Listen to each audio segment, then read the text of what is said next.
Bonsoir à tous, je suis ravie de vous retrouver ce soir pour un nouvel opus de Duo de Doc avec nos deux médecins préférés, le docteur Wolf et le docteur Erpstein. Bonsoir docteur. Bonsoir Aurore. Bonsoir docteur Erpstein. Bonsoir Aurore. Comment allez-vous? Bonsoir. Bon écoutez, ça va, on pédale en France, on n'a plus d'essence. Bon, vous ne dites pas que je vous ai manqué la dernière fois?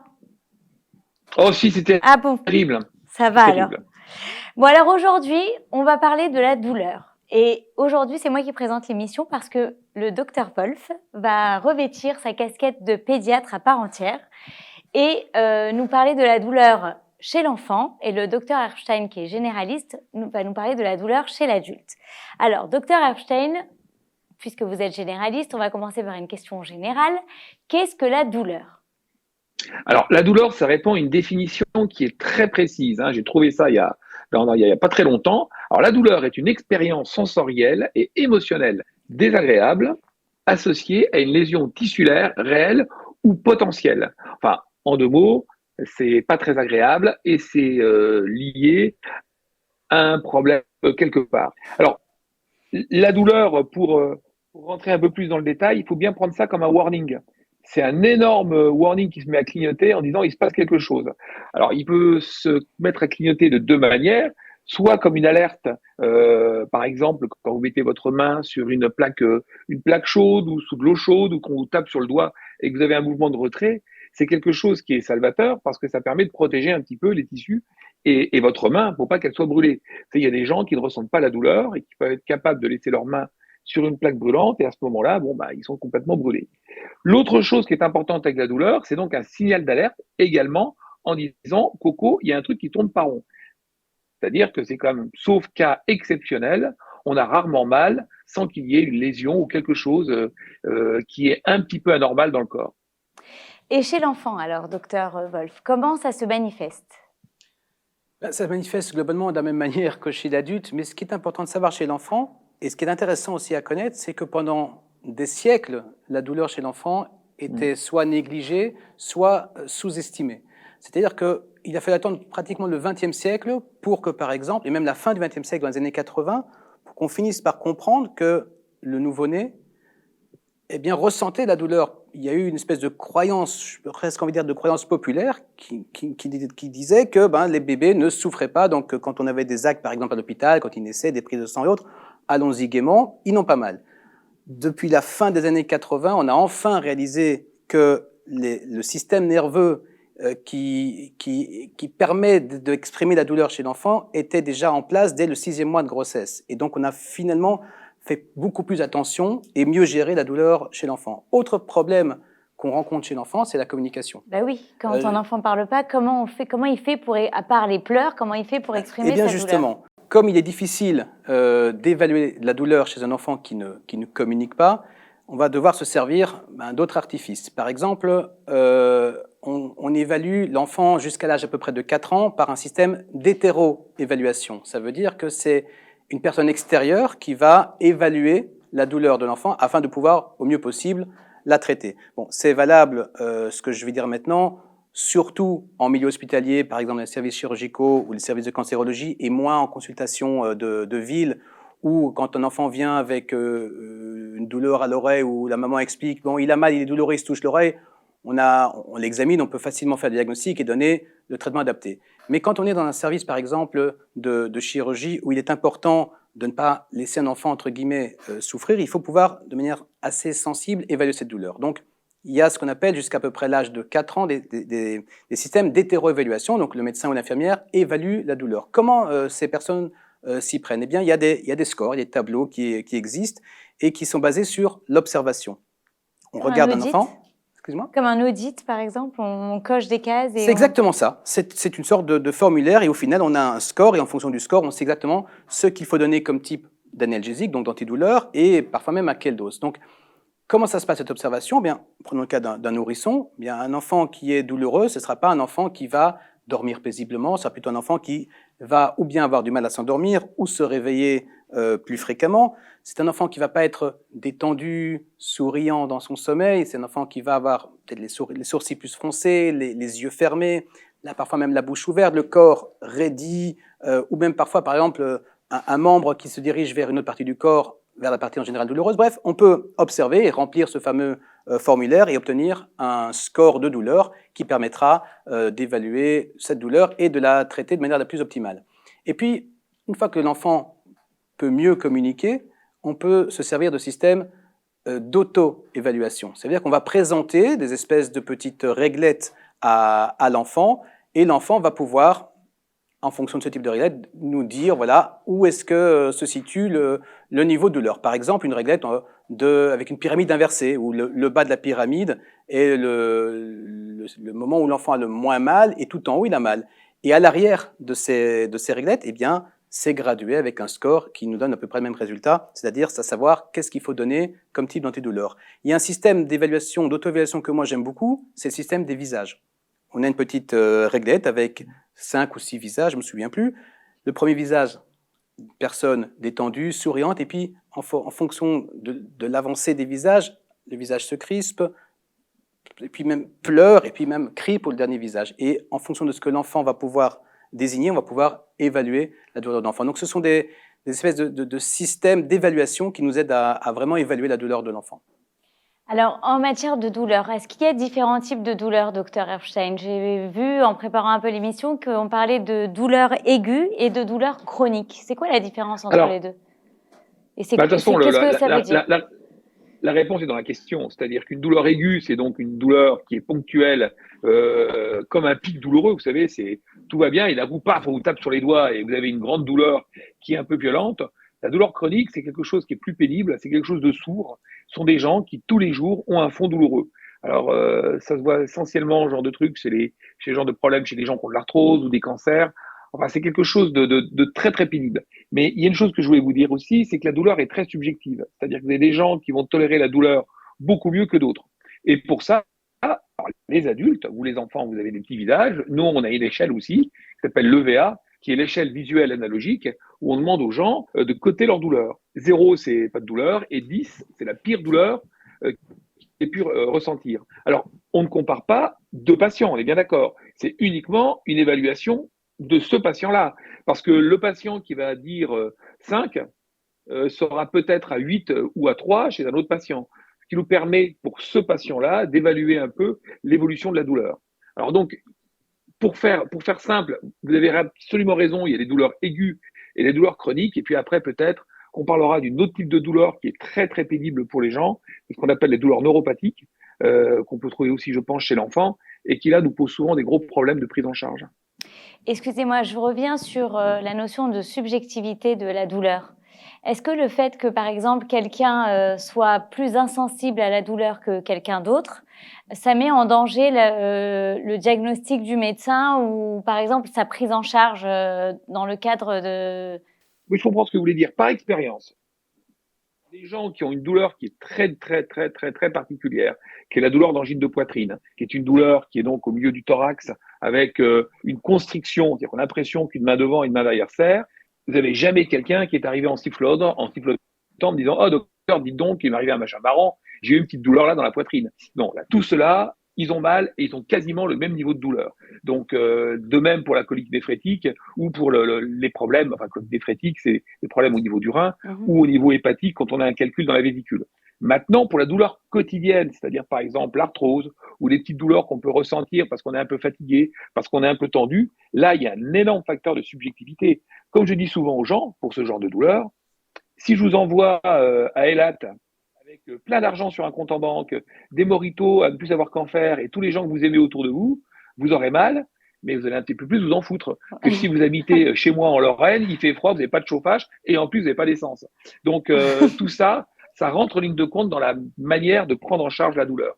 Mais il est clair que pour les vraies douleurs aiguës, c'est-à-dire les douleurs des pathologies que l'on connaît, et tout à l'heure je vous parlerai du top 10 des douleurs, généralement, c'est quasiment tout le monde, même si vous êtes un vieux légionnaire et que vous avez fait Dien Bien Phu, ou si vous êtes un petit jeune homme qui sortait des jupons de votre mère, la douleur est absolument la même. Alors du coup, est-ce que le facteur psychologique, c'est un facteur qui a une grande place dans la prise en charge de la douleur? Pour la douleur chronique, oui. Parce que vous avez des gens qui se plaignent de douleurs quotidiennes Et on sait très bien que vu le contexte dans lequel ils vivent, c'est ce que je disais précédemment, cette douleur est majorée. Et d'autres personnes, bon, vous savez ce qu'on dit, hein, les gens en bonne santé, enfin les gens riches et bien portants ont moins mal que les autres. Donc c'est clair que c'est un vrai problème de prise en charge et de surtout d'appréhension de la douleur. Et surtout, il ne faut pas se tromper dans la prescription des antalgiques et bien comprendre qu'une personne qui vit malheureusement une misère peut avoir des douleurs qui sont majorées. De même, il ne faut pas se tromper. C'est pas parce qu'elle vit dans la misère que sa douleur est forcément un peu majorée. Donc c'est très compliqué. C'est pour ça qu'il faut bien connaître quand on est donc médecin généraliste et comme moi, un vieux médecin généraliste maintenant, je connais parfaitement mes patients et je sais très bien à quel moment la douleur survient, à quel moment il faut que je m'inquiète et à quel moment, bon voilà, c'est le même type de douleur que cette personne présente depuis des mois et des mois. Et est-ce qu'il y a une différence entre les hommes et les femmes? Parce que souvent, vous nous avez dit que les femmes, elles ont tendance à moins s'écouter que les hommes et à laisser C'est un peu vrai, c'est courir. archi vrai. Non, vous avez parfaitement raison et ça se voit dans des maladies dont on parlera notamment dans le top 50 de la douleur, qui est la polyarthrite rhumatoïde, où les femmes se plaignent moins et également dans l'angine de poitrine, donc quand on a un problème cardiaque, les femmes se plaignent moins, ont tendance à plutôt sous-évaluer une douleur que par rapport à un homme. C'est tout à fait vrai. Donc la légende qui dit que les femmes sont des petites fillettes, c'est n'importe quoi, c'est plutôt l'inverse. Voilà, je le savais. Et les enfants alors, docteur Wolf? Qu'en est-il du facteur psychologique chez les enfants? Est-ce que parfois la peur ou l'environnement, ça joue sur... L'environnement chez un enfant, c'est quoi? Dans l'exemple du docteur Erbstein, il nous parle des lattes et des copains. L'environnement d'un enfant, c'est ses parents, en général. Et oui, il y a une vraie influence des parents sur l'enfant, notamment du stress. Et je vais vous expliquer un petit peu de quelle manière. Le docteur Erbstein a très bien dit au début qu'il y a des composantes sensorielles, subjectives, émotionnelles aussi, cognitives dans la douleur. Si un parent... déjà, un parent qui a un enfant qui souffre, qui a mal, il souffre pour lui. Il a ce stress. Ce stress, s'il le communique à l'enfant, l'enfant va réagir à ça de différentes manières. Il y a des enfants qui, face à un parent stressé, en panique, hystérique, hein, comme on dit parfois ici, ni ima hystérique, je suis une maman hystérique, l'enfant peut décupler les symptômes qu'il présente suite à sa douleur. Hein, pleurer, crier, se débattre, parce qu'il sent le stress de ses parents. À l'inverse, il y a des enfants qui ressentent donc très fort le stress et l'angoisse de ses parents et qui se renferment, et qui sont prostrés, comme on dit, parce que ils ressentent que c'est leur malaise à eux qui cause l'angoisse et le stress chez les parents, et donc ils se disent je vais pas faire du mal à mes parents, je vais me taire. Et c'est très difficile pour un médecin parce qu'on peut se dire bon, il ne pleure pas, il réagit pas, il a pas mal, attention, méfiance. Donc une toute première chose, c'est de prendre en charge le noyau familial, les parents. L'une des premières choses qu'il faut faire, outre le fait que ce sont les parents qui traitent au final à la maison, par exemple, l'enfant, c'est de rassurer les parents. D'accord, il a mal, mais on va l'aider. Nous, on va vous aider aussi à l'aider. Je peux donner par exemple un exemple d'une maman qui amène un enfant faire une prise de sang. Si la maman est très très stressée, l'enfant va le ressentir et ça va être un peu plus difficile pour l'acte. Or, si la maman ou papa participe à l'acte en amenant une atmosphère beaucoup plus sereine dans la pièce, l'enfant va ressentir cette sérénité, être rassuré et l'acte en lui-même va être beaucoup plus facile. Donc, ce phénomène d'environnement est extrêmement important. Après, dans le côté psychologique, j'ai envie de dire, il y a deux types de douleurs. Et il faut bien les différencier parce que la prise en charge est différente. Les douleurs qu'on appelle douleurs organiques, physiologiques, par exemple, suite à un traumatisme, l'enfant tombe, se blesse, se griffe, il a mal. Physique. Les douleurs inflammatoires, il a une otite, il a une angine, ça fait mal. Enfin, il y a un tas d'exemples. Donc ça, ce sont les douleurs physiologiques et puis les fameuses douleurs psychosomatiques. Il ne faut pas les négliger, ces douleurs psychosomatiques. Elles existent, même s'il n'y a pas une origine réelle, organique, à cette douleur. Comment on la différencie? Ce qui est déjà très important de savoir, c'est qu'il faut, avant de conclure à une douleur psychosomatique, il faut exclure toutes les autres causes de douleur de type plutôt organique.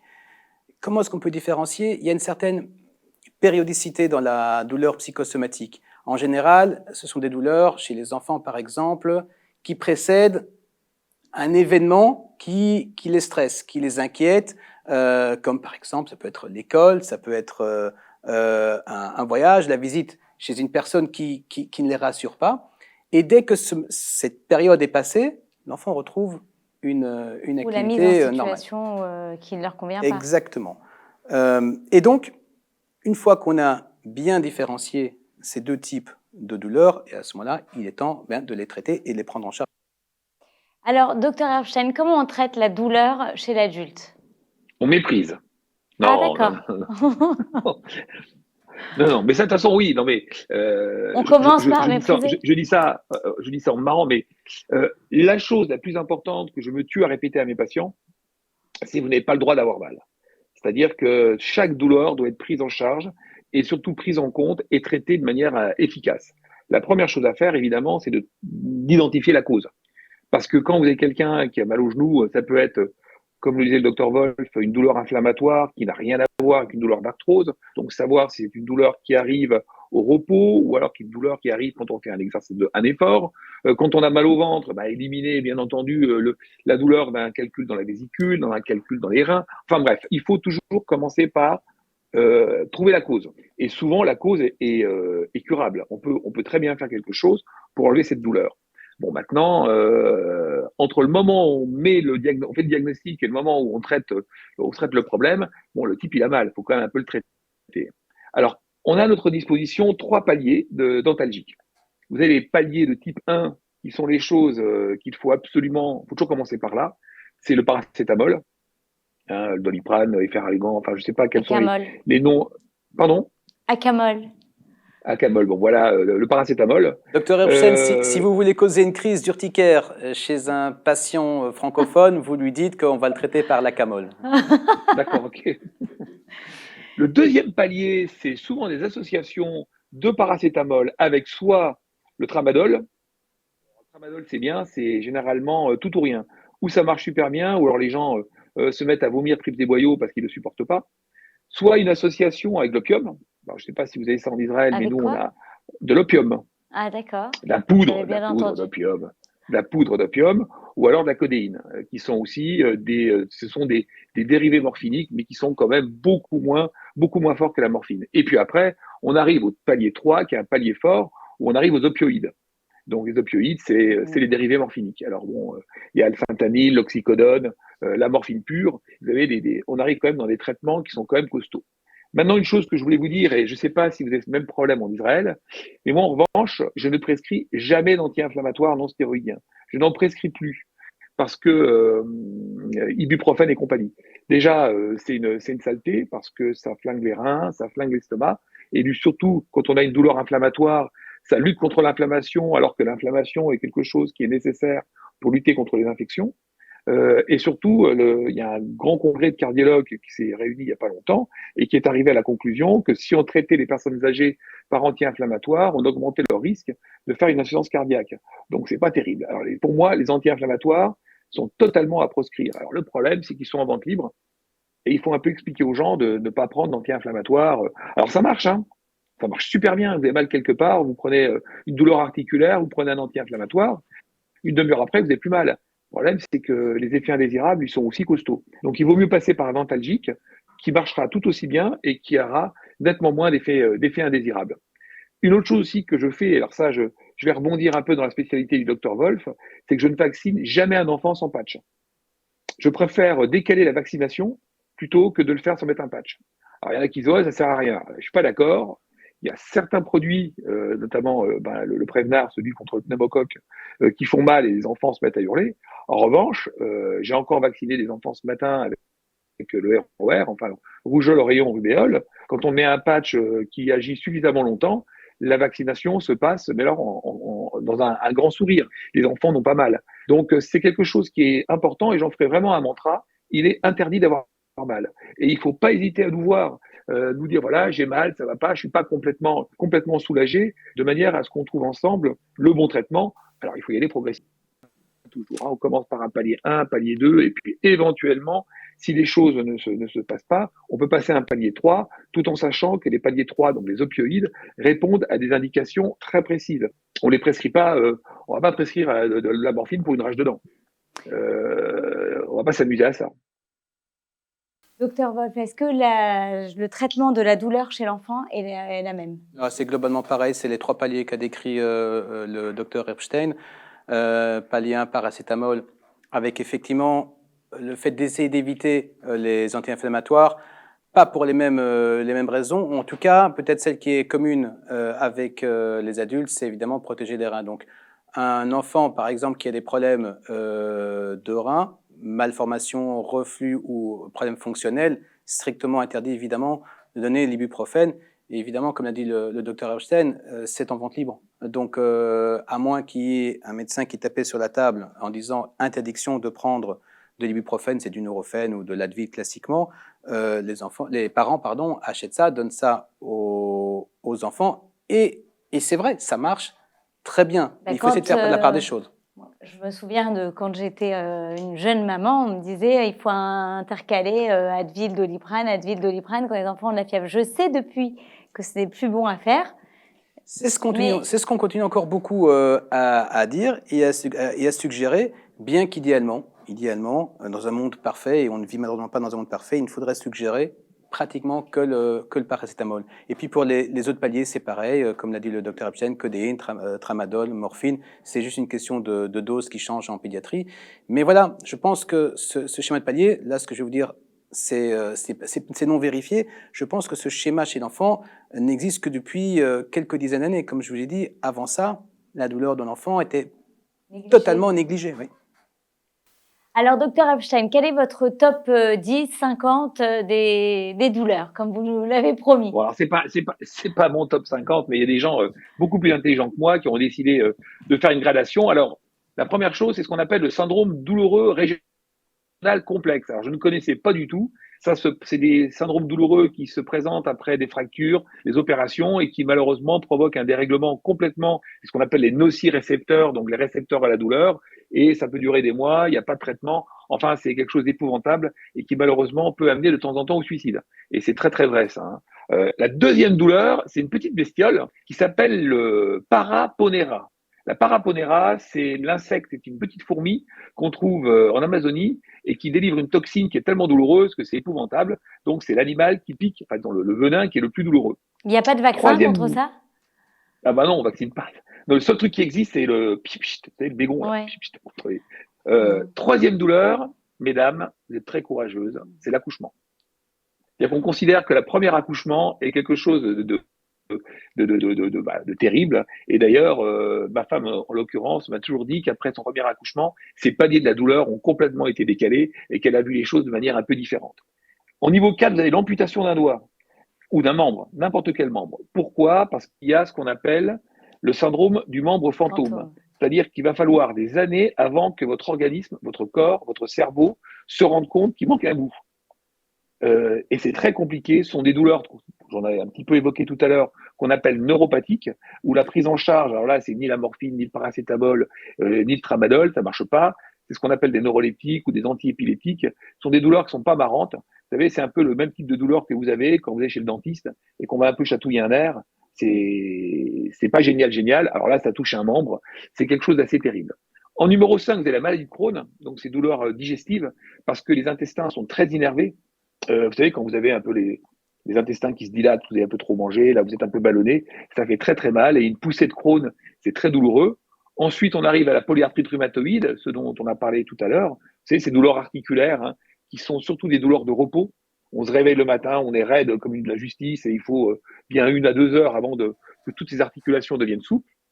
Après, la fibromyalgie. Alors, la fibromyalgie, on en parle beaucoup. Ça commence à être parfaitement codifié. Pendant très longtemps, on a pris les femmes qui se plaignaient de fibromyalgie comme des totoches. Qu'est-ce que ça veut dire, des totoches?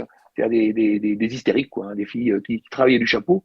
Et maintenant, on se rend compte que c'est une vraie pathologie et qui provoque vraiment une énorme souffrance. On arrive ensuite à la colique néphrétique. C'est la colique dans le rein.